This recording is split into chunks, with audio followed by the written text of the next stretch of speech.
Il le disait avec sourire que votre mère est jalouse. Mais donc, au paradis, il n'y aura plus l'instinct qu'on a ici, hein, sur terre, de jalousie, de contrôle, et dire pourquoi il est un tel et pas un tel. Là, tout ça va être retiré. Le rime qu'il y aura, on va enlever justement de leur cœur tout ce qui pourra tourner autour de jalousie, haine et autres. Ils auront tous l'aspect d'un même homme, à l'image de leur père Adam. Ils s'élancent dans le ciel avec une stature de 60 coudées, une trentaine de mètres de haut. Et selon Ibn Mas'ud, le prophète dit, je sais certainement quel est le dernier des gens de l'enfer qui en sortira, ou le dernier des gens destinés au paradis à entrer, ça veut dire destiné au paradis, donc à entrer au paradis. Il dit, c'est un homme qui sortira du feu. Parce qu'il y en a parmi nous qui devront peut-être entrer en enfer pour payer par rapport à ce qu'ils ont commis sur terre. Ne pense pas parce que tu meurs sur la ilaha illallah qu'il n'y a aucun jugement. Il y en a qui ont mal compris la tradition. Dakhala al-Jannah, ils croient que ça fait la ilaha illallah, ils rentrent au paradis. Il y en a qui subiront un jugement. Comme il y en a qu'Allah subhanahu wa ta'ala donc leur pardonnera. Il y en a un des deux. Il dit cet homme qui sortira du feu en traînant à quatre pattes. Allah subhanahu wa ta'ala lui dira va et entre au paradis. Il va jusqu'au paradis, mais il se l'imagine déjà plein. Il revient alors sur ses pattes.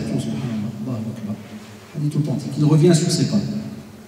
Et il dit à Allah, je l'ai déjà trouvé plein. Et Allah subhanahu wa ta'ala lui dit, va et entre au paradis.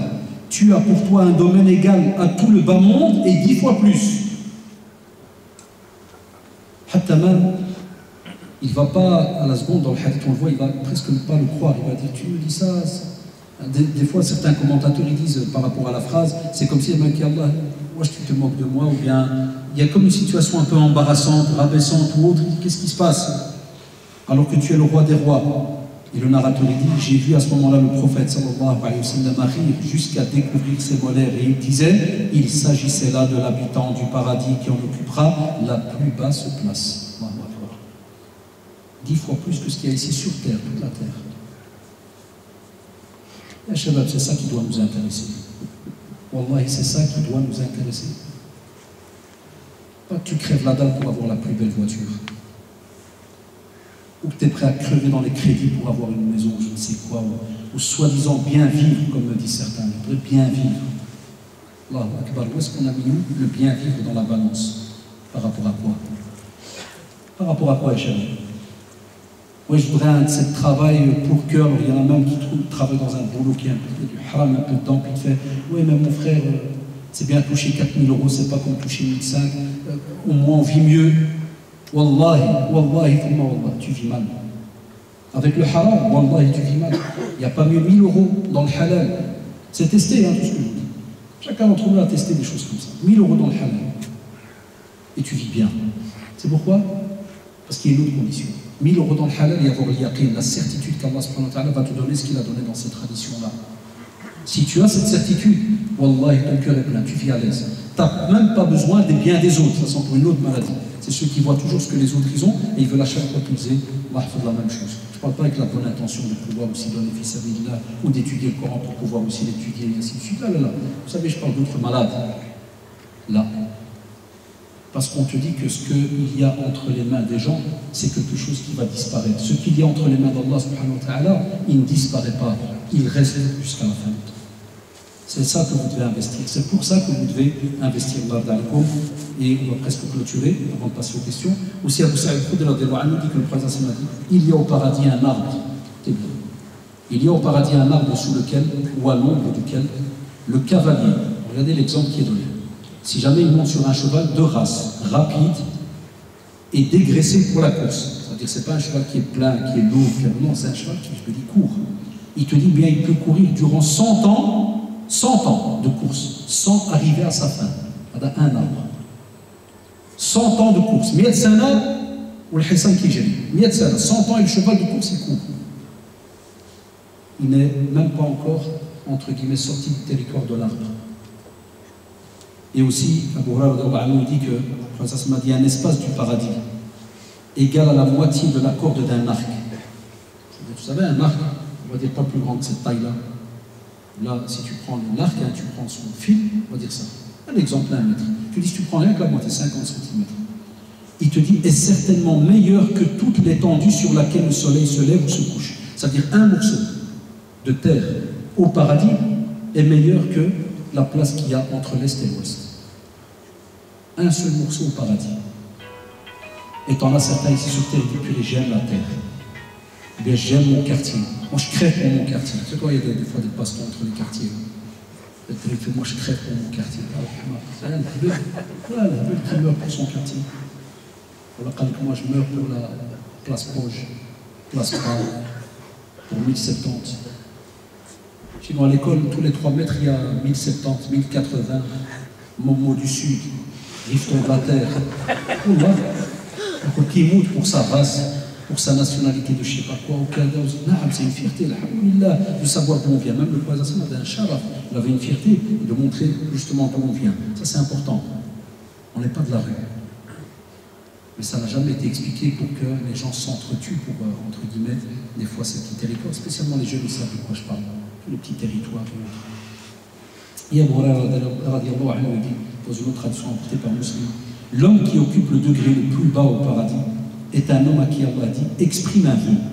Allah subhanahu wa ta'ala dit vas-y, fais un vœu. Et il exprime un vœu. Et il le laisse même faire suivre avec d'autres vœux. Et Allah lui dit as-tu exprimé tous tes vœux? Il lui dit oui. Allah subhanahu wa ta'ala lui dit tu as tout ce que tu as désiré et autant en plus. Tout fait rahma Allah subhanahu wa ta'ala. Comme pour lui dire voilà, toi tu as voulu avoir 5 choses, moi je te donne les 5 plus. Sans chiffre, c'est important d'aller compte. Et Abu Sa'id et Abu Huraira rapportent une tradition aussi dans Muslim. Il dit quand les gens du paradis entrent au paradis, un crieur lance un appel. Ils vont entendre qu'un monade qui va leur dire il vous appartient désormais de vivre et de ne plus jamais mourir. Il vous appartient désormais d'être en bonne santé et de ne plus tomber malade. Il vous appartient désormais d'être jeune et de ne jamais plus vieillir. Il vous appartient désormais de jouir et de n'être jamais plus misérable. C'est un ordre venant d'Allah subhanahu wa ta'ala.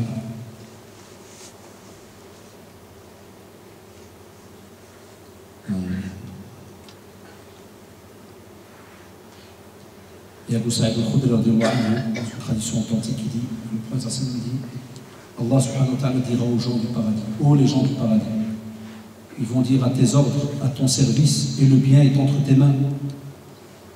Il va leur dire de vous satisfaire. C'est Allah subhanahu wa ta'ala qui nous posera la question. Qu'Allah subhanahu wa ta'ala fasse que l'on soit de ceux du paradis. Ils disent, comment peut-il en être autrement, Ya Allah, alors que tu nous as donné tout ce que tu n'as jamais donné auparavant à aucune de tes créatures. Il leur dit, voulez-vous que je vous donne encore mieux que tout cela? Ils disent, qu'y a-t-il de meilleur que cela? Et il leur dit, subhanahu wa ta'ala, je vous couvre de ma pleine satisfaction et je ne me fâcherai alors plus jamais contre vous. Et Suhaib radiallahu anhu, il dit que le prophète sallallahu alayhi wa sallam a dit, une fois que les gens, il est rapporté dans Muslim, une fois que les gens du paradis y seront entrés, Allah subhanahu wa ta'ala dira, voulez-vous encore quelque chose? Ils dirent, ne nous as-tu pas blanchi nos visages? Ne nous as-tu pas introduits au paradis et sauvés de l'enfer? Et c'est là que je termine, parce que c'est le summum pour nous. Allah subhanahu wa ta'ala soulèvera alors le voile, et voilà qu'ils n'ont jamais rien reçu de plus cher que la vue de leur Seigneur.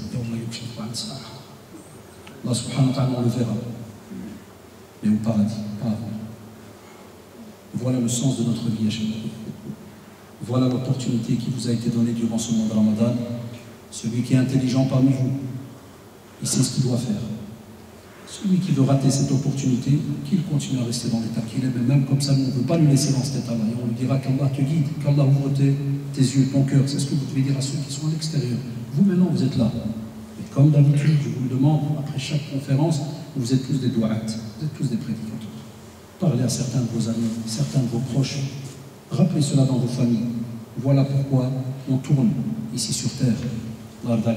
Tandis que la vie, on ne la mettra jamais, jamais, jamais dans notre cœur. On la laisse dans la main. Comme le disait le professeur, dans le temps, si la vie, tu la mets dans ton cœur, c'est elle qui va diriger.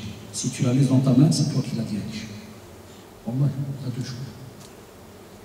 Et à bon entendeur, chacun maintenant est prêt à savoir donc ce qu'il va faire. Et on vous dit toujours dans les doigts, faites en sorte de toujours demander dans vos doigts al-firdaus, les plus hautes sphères du paradis. Ne soyez pas gênés. Wallahi, ne soyez pas gênés. On le voit dans les traditions. S'il fallait, on peut encore parler des autres. Wallahi. Mais Allah, invoquez, lorsque vous invoquez tous les jours, demandez al-firdaus. Demandez aussi le martyr, sincèrement. Et vous allez voir, machallah, comme il a été dit dans la tradition authentique. Wallahi, même si tu meurs chez toi, il y a les jeunes, essayez de transmettre ce message à des fois certains de nos jeunes qui ont cette chaleur-là de vouloir comme ça partir n'importe où, n'importe comment en Kada, et expliquez-leur qu'en faisant ce bien vis-à-vis de leurs parents, en ne massacrant pas comme ça leur famille ou autre, Allah subhanahu wa ta'ala, wallahi, d'après leur intention pour leur donner un tas de bénéfices qu'ils n'imaginent même pas. Enfin, on va voir maintenant un petit peu certaines questions dans le domaine un petit peu de notre vie en général, comme je vous ai dit, spécialement dans le domaine social, pas faire une mufti par rapport à d'autres choses. Et qu'Allah subhanahu wa ta'ala nous préserve et nous accorde son paradis et sa clémence. Ici quelqu'un, tout ce qui est l'héritage, ici une personne, mais je ne répondrai pas à cela, parce que vous devez savoir, parmi les règles que de temps en temps je vous donne, nos savants nous apprennent toujours, quand tu dois donner un jugement pour un problème de couple, il y en a plein des fois, ils nous appellent, ils demandent, on leur dit toujours, on doit obligatoirement écouter l'autre. Toujours. Je parle pour moi, si quelqu'un vous fait la blague, wallah, il ment. Vous le dites en face, dans les dents, il ment. Toujours les deux versions. On conseille. Oui, fais ça, fais ci, fais ça.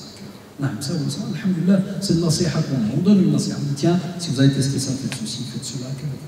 Il reste seulement une petite parenthèse très dangereuse, mais là on se base sur la parole des gens. C'est si la personne te dit, il me tue, il me met des couteaux, il me fait. Ça, vous savez, la loi belge, on a déjà eu une fois le cas au centre islamique où ils s'étaient trompés de dossier. Ils nous ont, bon, là, j'ai eu le téléphone, donc c'était la police judiciaire, ils nous ont dit, est-ce que vous avez dit à quelqu'un qui était en danger de mort, non, vous devez obéir à votre mari et rester à la maison.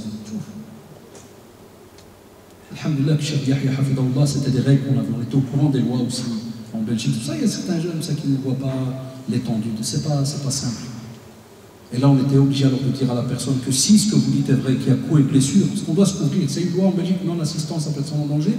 Donc la bonne femme, quand on l'a reçue, va voir est-ce qu'elle a menti. Le gars est tombé sur un faux sang qui lui a répondu, je ne sais pas. Elle l'a balancé au juge. Elle a dit, ouais, c'est un imam au centre. Alors que moi, et Cheikh Mustafa, c'est faux. Aussi, le professeur Absalom Matani, Hafidahullah, Youssef Nouali, Hafidahullah, Yassina Kala, tous les frères qui sont là, c'était une règle qu'on avait avec le directeur. Parce qu'il y a des fois des fatawas qui t'es obligé de mettre une petite parenthèse par rapport à la loi qui est ici. Et tu peux être jugé pour non-assistance à personne en danger. C'est-à-dire que tu dois lui dire non.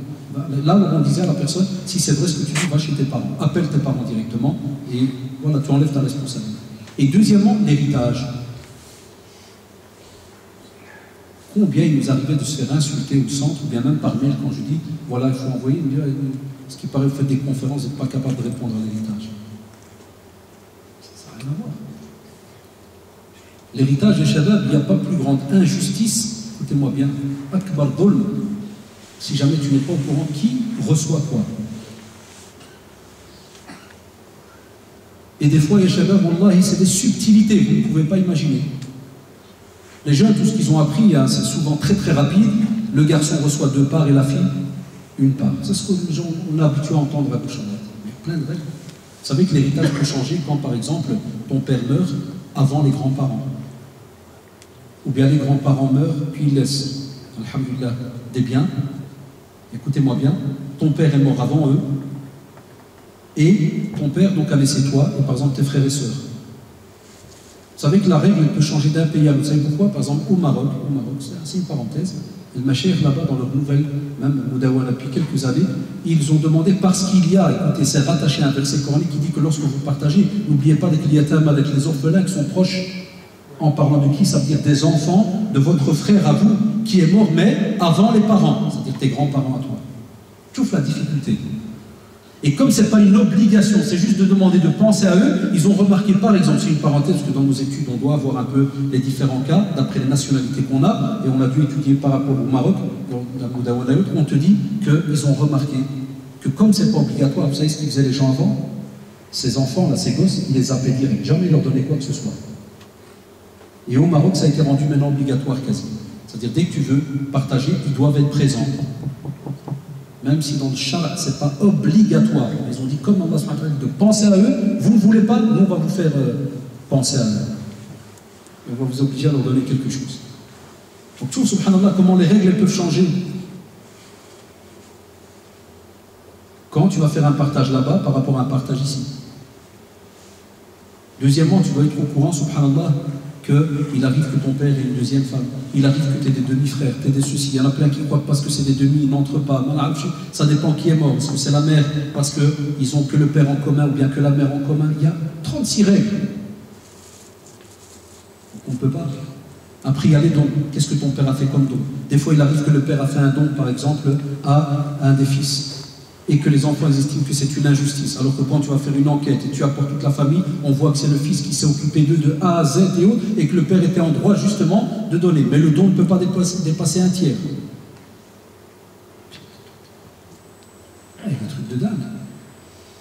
Il y a des règles, subhanallah. Même nous quand on suivait, c'est entre nous. Hein. Quand je dis entre nous, c'est pas que je ne suis pas fier de le raconter, mais c'est plus pour l'anecdote. Quand j'étudiais cette science, je devais avoir à peu près 18 ans, et j'oublierai jamais, vous allez comprendre pourquoi, vous allez peut-être rigoler, mais je l'étudiais sur Cheikh Tahar Touchgani, hafidallah. Il a donné au Mosquée Khalil.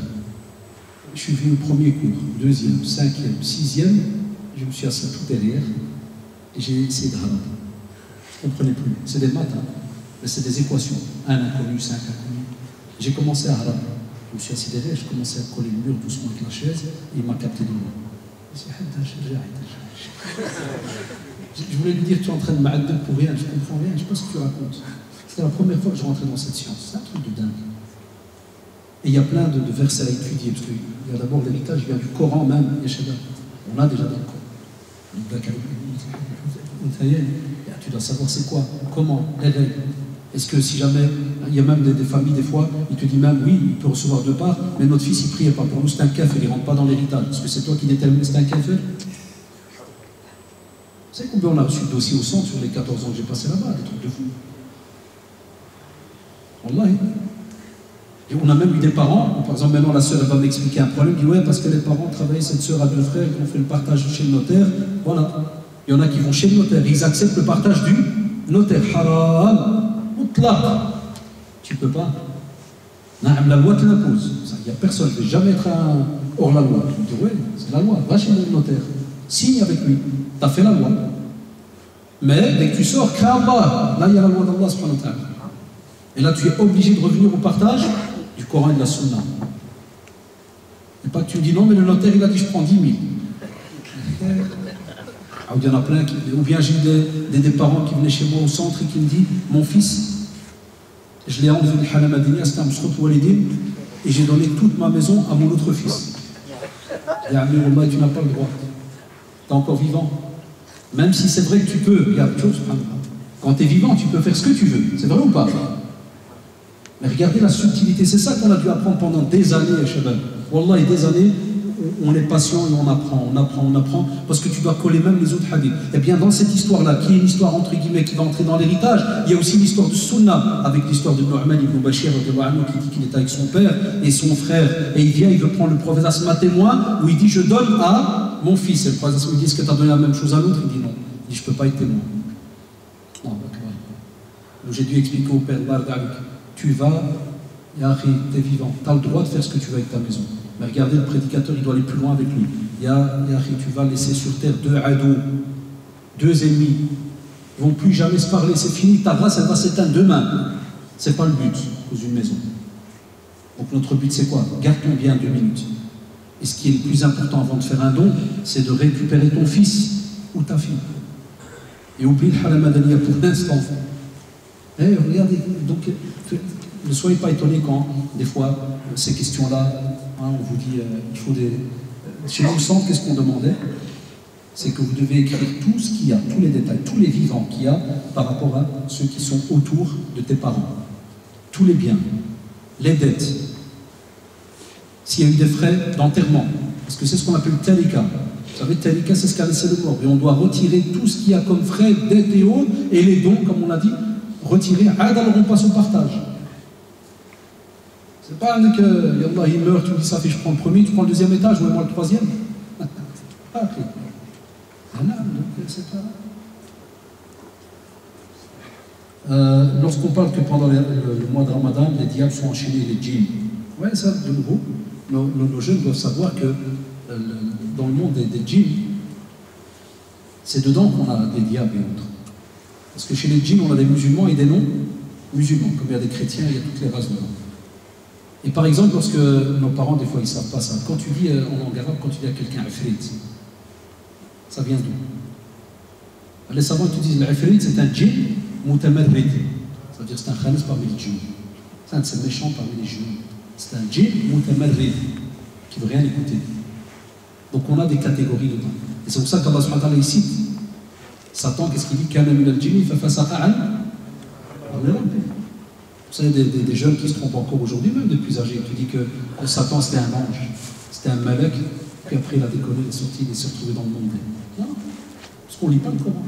Satan était démon du djinn. Il a, comme vous savez, il s'est retourné vis-à-vis de tout ce qui est les ordres d'Allah subhanahu wa ta'ala et est rentré dans la turpitude, la débauche. Donc, Bardalikum, on parle de cette même famille, spécialement dans le côté qui est négatif, puisqu'on a des djinns musulmans. On ne lit pas le Coran, sinon tu aurais su qu'il y a des djinns qui sont musulmans. إنا سمعنا قرآنا عجبا يهدي إلى الرشد زيد فآمنا به. Les djinns sont venus, ils ont entendu le Coran.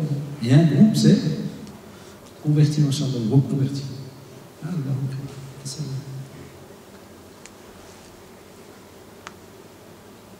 Pour être juste, on fait une question chaque fois, parce qu'il y a des personnes qui mettent 2 questions. On m'a dit que le Coran, lui, en français, n'était pas comptabilisé. C'est normal, parce que ce n'est pas du Coran. On n'arrête pas de vous le dire. Le français n'est pas du Coran. C'est le sens, l'interprétation. C'est l'explication. D'accord? Mais tu as des hasanats par rapport à ce moment d'adoration que tu es en train de faire. Parce que tu es dans une ribada, tu essaies de comprendre le Coran. Ah, mais tu n'es pas dans le hadith qui te dit 10 hasanats pour chaque lettre. Ah, mais si tu lis en phonétique, et même ça, il y a des divergences chez certains savants. Dernièrement, je suis tombé sur un grand machaïf qui te disent qu'il doit être vraiment lu en arabe. Pas ce qu'on appelle une imitation de l'arabe. C'est des petits avis, parce que je sais que les jeunes ils aiment bien bouquiner pour pas que demain ils me renvoient à un mail ou autre. Ah, j'anticipe, je gagne du temps par rapport au mail. Mais donc, le principal, il te dit que lorsque tu vas lire, il faut que tu sois là. Alhamdulillah, Rabbil Alamin, pas au nom d'Allah, le clément miséricordieux, bien louange à Allah, hein, le Seigneur de nous là. Ça, c'est un sens, l'explication. Et peut-on prier sur un frère de sang qui ne prie pas? Et na'am, Cheikh Ibn Baz, rahimallah, dans son épître, il te dit, hein, prière funèbre sur quelqu'un qui ne prie pas. On sait qu'il est assez, on sait qu'il est loin par rapport à ce qu'il a fait, qu'Allah subhanahu wa ta'ala le prenne en sa miséricorde. Après, il y a la toute grande divergence, même chez les grands savants. C'est-à-dire qu'eux, ils estiment qu'il est dans une mécréance. Parce qu'ils font la part des choses, les chefs. Nos savants, ils font la part des choses entre le fait qu'il est non musulman, par rapport donc à sa foi et les textes qui sont là, parce qu'il te dit et ils font la différence par rapport au fait que la personne, donc, on prie sur elle. La différence entre la prière et par rapport à l'acte d'adoration qu'elle a fait. Elle ne l'a pas fait ici, elle ne prie pas, ils estiment qu'elle est mécréante. Un groupe de savants, qu'est-ce qu'il dit? Pas de prière. Pas de prière. Il y a des fatawa, par exemple, en Arabie, ne soyez pas étonnés de les lire. Hatta Allah, des fois, je vous parle, ça va peut-être choquer certains, je suis d'une certaine manière pour cette fatwa, Allah. Parce que sinon, ça ne va pas réveiller nos jeunes. Quand quelqu'un qui dit, ouais, si tu ne pries pas, c'est rien de faire comme elle est en enfer, à l'aise, n'importe. Pour ça, mes chers hommes, là, dans Fiqh Da'wa, tu comprends pourquoi ils sont des fois très très stricts dans certaines fatwas. Ils ont raison, on ne joue pas avec la prière. Si tu joues avec la prière, tu as joué avec tout. En Arabie, ce qu'ils font normalement dans certaines pas spécialement à la Mecque, mais dans certains villages, comme m'expliquent certains machaïrs, si jamais il meurt sans prière et qu'il y a des témoins, qu'Ada qu'il est, Allah, il le tire sur son ventre, il le met sur le ventre, il le tire, il ne lui enlève pas ses habits ni le lave. Là, il aura ça, voilà, il kafir. Et Allah, ils font un trou dans le désert, ils le jettent dedans. Ceux qui sont vraiment très textes. Il faqad kafar, mais il te finit avec les musulmans. Et on n'a pas de cimetière non musulman en Arabie, il n'y a pas de. Et où est-ce qu'il va? Pas dans le désert, quelque part. Certains peuvent dire, oh purée, les souris, ils sont chauds. Ouais, c'est le désert et tout, c'est normal. Ils sont chauds. Mais ils ont raison. Là, quand tu réfléchis, parole du prophète, si on commence à jouer avec la prière, qu'est-ce qui te reste? Tu t'amuses toute l'année, pas de prière, plus rien, et après où tu vas, ouais, going to the... Paradis. Si vous arrêtez 10 secondes, vous fermez les yeux, vous dites, subhanallah, le prophète, dans combien de traditions a été citée la prière? Elle est au niveau numéro 1. Première question parmi les questions dans la tombe, si c'est bon, tout est bon, si c'est mauvais, c'est mauvais. Tous les textes qu'on a, et on arrive encore aujourd'hui à voir des personnes, sont persuadées, prie pas et tout va bien. Paradis. Mais bon, alhamdoulilah, je vous ai dit que j'aime cet avis-là, ça ne veut pas dire sincèrement que c'est mon avis, je suis qu'un élève dont je n'ai pas donné, entre guillemets, mon avis.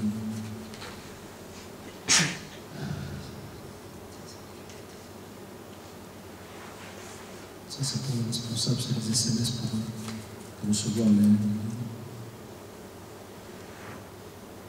frères là, ces histoires de califat et autres. Allez relire la sunna pour savoir comment est-ce que le califat va venir. Moi, je suis là, vous savez très bien, je reste toujours dans le respect. J'attaque jamais les groupes ni quoi que ce soit, c'est une règle que j'ai depuis tout jeune. Et tout ce que je demande à nos jeunes, c'est d'aller lire. Purée, il faut aller étudier. On est à combien de califs depuis quelques mois maintenant? On est déjà quasi presque 3. Ouais. Et est-ce qu'on a lu tout ce qui est les livres qui parlent de malahib, de fitan? On a des ouvrages, il y a Shabab, on a le Coran et la Sunna. Il faut aller voir comment est-ce que le califat va venir, comment ça va se passer. Donc il y a des règles. Après, celui qui veut vraiment le prendre comme calife, ça le regarde. Je ne veux pas moi t'imposer quelqu'un. Hein. Si nos parents parlent négatif sur quelqu'un pendant l'heure de l'ftour, ou pendant la journée, faut-il leur dire d'arrêter? Et non. Tu leur dis avec politesse. Tu leur dis, ne rompez pas votre jeûne avec la viande de votre frère. Tu leur demandes, et avec, comme on l'a dit, avec politesse, sans les rabaisser ni quoi que ce soit. Trouve un moyen pour leur faire comprendre.